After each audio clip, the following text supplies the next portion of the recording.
હમણાં તો વેકેશન ચાલુ થયું છે તો બધા જ અમારી જેમ બોર થયા છે તો તમે લોકો પણ અમારી જેમ કેક બનાવજો. બનાવશો ને? હા બનાવજો. આજે શ્લોકભાઈ પટેલ શીખવાડે છે. હા, અમારા ભાણાભાઈ છે. આ ભાણાભાઈ છે અને આ અમારા સુપુત્રના પુત્ર પૌત્ર છે વિયાન પંડ્યા. ઓકે, ચાલો. ઓકે ચાલો હવે આપણે બનાવીશું ચોકલેટ કેક. યસ! કેમ છો બધા? હું છું વિયાન પંડ્યા. હું છું શ્લોક પટેલ. આપણો તમારો નરેન્દ્રભાઈના રસોડામાં દિલથી હાર્દિક સ્વાગત છે. આજે અમે બનાવવાના છીએ ચોકલેટ કેક. એ ચલો ત્યારે આપણે રેસીપી જોઈ લઈશું. હા, ચલો ત્યારે બતાવી દો શ્લોકભાઈ. પહેલા આપણે લઈશું બ્રેડ. એને આપણે ગ્લાસથી વચ્ચેથી ગોળ કરી દઈશું અને પછી અહીંયાથી થોડું કટ.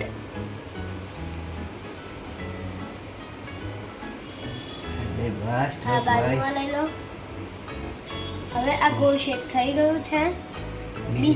એક પ્લેટ લાવો. બીજાને પણ આપણે એવી રીતે ગોળ કરી દઈશું.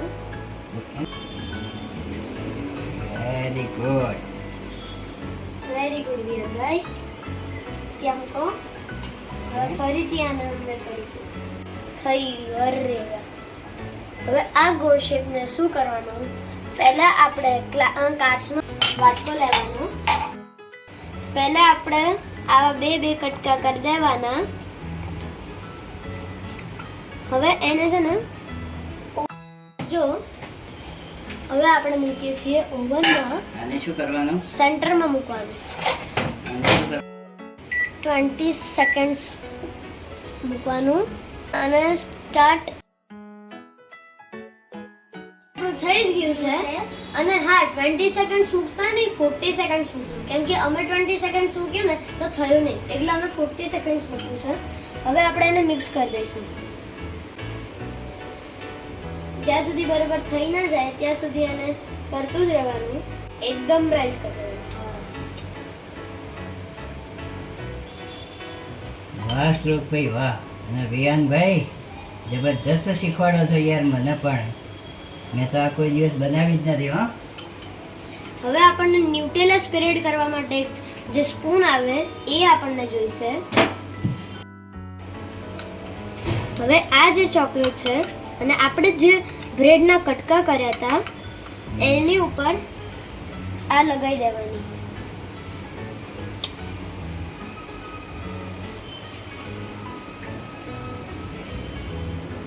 આખી આમ લગાવી દેવાની.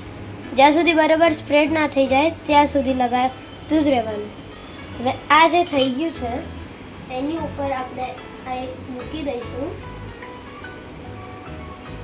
હવે આ જે થયું છે તો આપણે પાછું આવી રીતે લગાવી દેવાનું.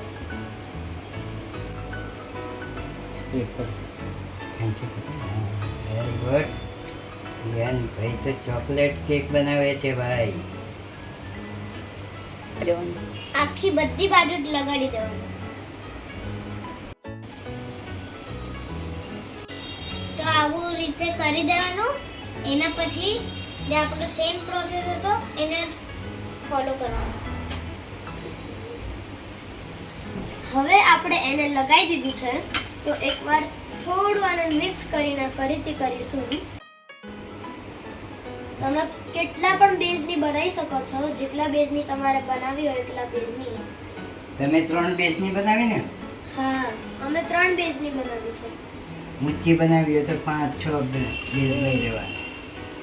ધીરે ધીરે શાંતિથી આપણે આને સ્પ્રેડ કરી દેવાનું.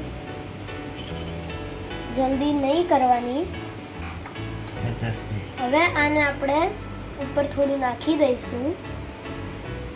બોર્ડર સ્ક્રીન બરાબર થવી જોઈએ. દાદા તમે પહેલા ટેસ્ટ કરજો હા કેવી લાગી. અરે હા યાર, હું તો ટેસ્ટ કરવાનો જ છું. અને આપણા પ્યારા વ્યુઅર્સ ભાઈઓ પણ હવે બનાવશે. આ બની ગયું છે. હવે શું તો કરવાનું? હવે આ જે સાઈડ છે ને એમાં પણ થોડી નાખી દેવાની ચોકલેટ.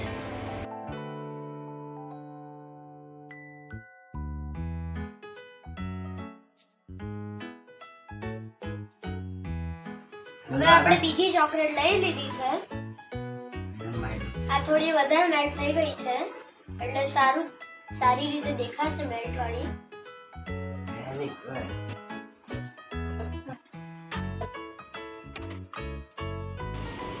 હવે આપણે થોડું જ બાકી છે.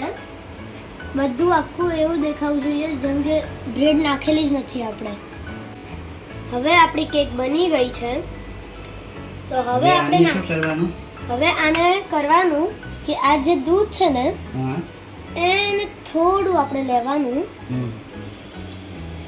મિક્સ કરવાનું. થોડું અંદર મૂકવાનું. પછી આ જે વસ્તુ છે ને ઝરણીથી આખી મિક્સ થઈ જ જવી જોઈએ.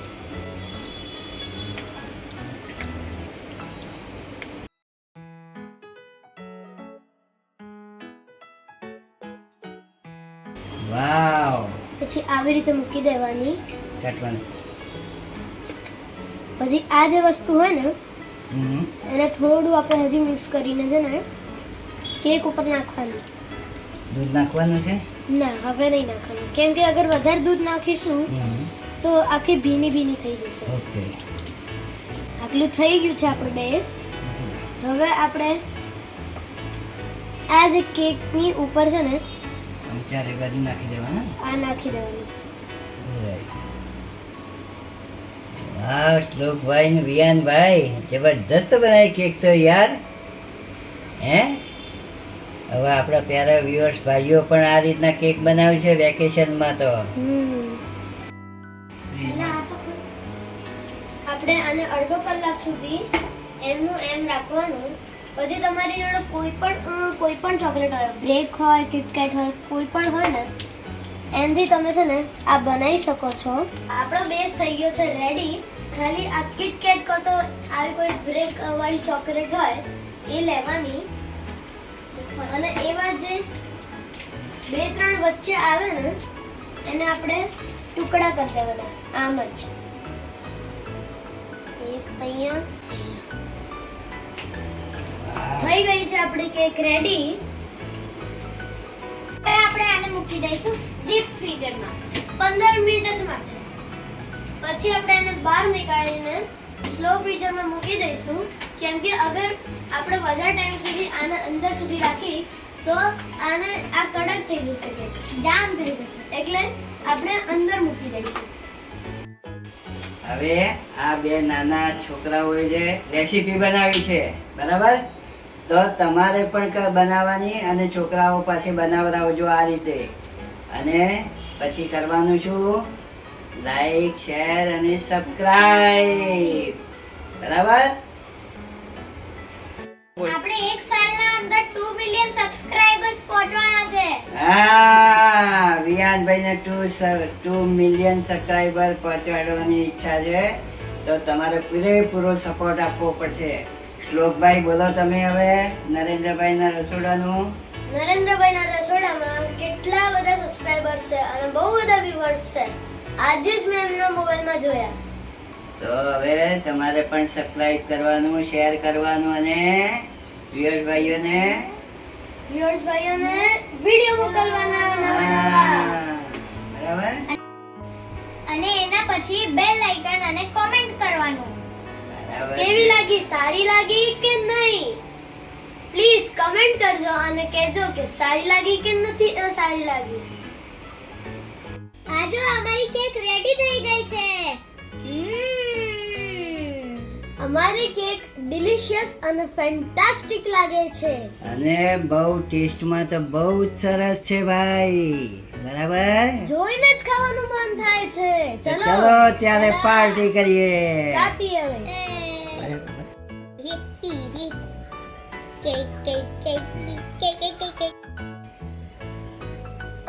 એ આ શું કર્યું યાર? મને તો ટેસ્ટ કરાવો યાર. આવું ના.